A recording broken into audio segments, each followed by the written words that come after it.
In this class, we are going to learn about Mesolithic culture.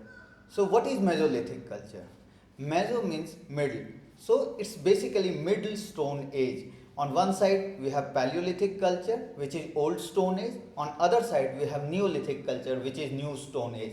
So, Mesolithic represents a transition from Paleolithic stone age to Neolithic stone age. What is so unique about this Mesolithic period? The uniqueness of this Mesolithic period lies in its stone tools. The stone tools used during this period are called microliths. They are called microliths because they were very small in size. Usually they varied from 1 centimeter to 5 centimeter. So how do you use these kind of small tools? So what you do is that you will use small stone sharp microliths. You will put that in a wooden handle or use a bone handle. You will attach it and make a composite tool, and then you can throw it, use it like spear, you can use it like bow, and that's how you use it. We have already discussed why microliths started being used, and one of the reason is change in climate. As Mesolithic culture started, climate became warm and wet. There was transition from Pleistocene period to Holocene period, which represents end of ice age. Hence climate became warm and wetter. As the climate became warm and wet, there was spread of grassland across country and also in different parts of the world. So what happened was that earlier in Paleolithic age, while man was located in remote locations where water was easily available, as we know ice age was arid and dry, so now man can move out of those limited locations and could spread in different parts of India or corresponding part in the world. So with advent of Mesolithic, what happened is that there was spread of human settlement across India. That is one thing. Second thing is that now the new tools which were used were microliths, different from the Paleolithic tools. Paleolithic tools were very big. Now the new tools were very small, ranging from 1 centimeter to 5 centimeter. And this was result of change in climate, which led to change in flora and fauna, development of grasslands, and which led to growth of smaller animals like rabbits, like deer, and also because the climate became wetter, so there were rivers and you could do fishing. So for fishing or hunting a rabbit or deer, you do not need big tools.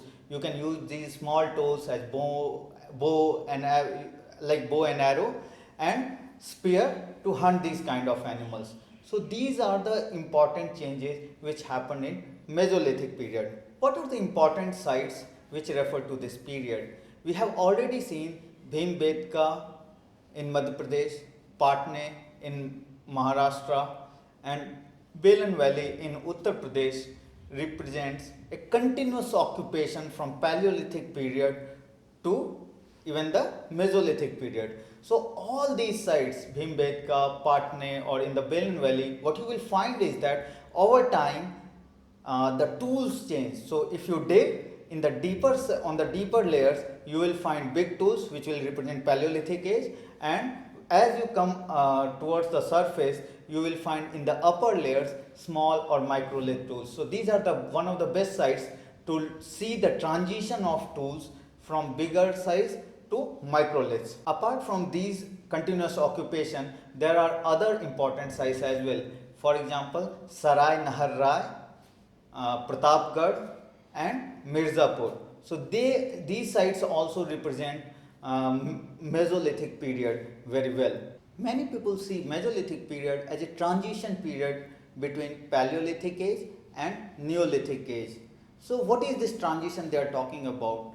So what happened during the Mesolithic period is that some humans in their limited capacity started experimenting with domestication of animal as well as plants. So they started petting the animals, for example dogs, it might have been sheep, it might have been goat, and they realized that it's actually fruitful activity. Similarly, some women might have found out that actually they can grow rice or wheat or barley in their backyard. So then they realize that it's not necessary that regularly you go out for hunting and gathering, rather you can grow these items in your backyard, which could be much more convenient. So actually Mesolithic period still represents dominantly hunting and gathering activity, but still at a very nascent level there were experiments happening in this period where few people might have been starting to domesticate animals as well as starting to grow crops. Hence, this period is known as transition period. Once these kind of activities become much more widespread and much more accepted as the major way of living, for example, agriculture and animal rearing, animal husbandry became one of the major ways to gather subsistence activity, then we see that Neolithic period starts. The hallmark of Neolithic period is domestication of animal and agriculture.